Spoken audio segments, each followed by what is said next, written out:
কোটা আন্দোলনে অংশগ্রহণ করতে গিয়ে যারা শহীদ হয়েছেন তাদের মায়েদের মনের অবস্থা ব্যক্ত করে একটি কবিতা লিখেছেন মেজবাউদ্দিন মারুফ। আমি কবিতাটি একটু আবৃত্তি করার চেষ্টা করছি।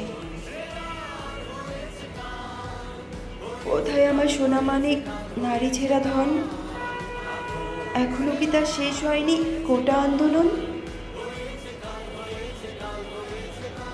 কত সময় পেরিয়ে গেল, ফিরে এলো না। একটি বারও ফোন করে জানতে চাইনি কেমন আছো মা।